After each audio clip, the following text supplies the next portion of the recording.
Appi! Kas keegi kuuleb mind?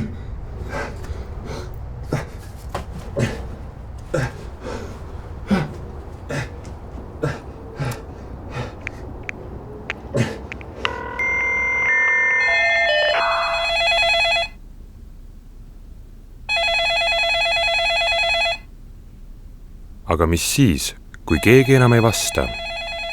Selleks, et vastata 112 kõnele ning saata kiiresti välja kiirabi, päästjad või politsei, vajame just sind.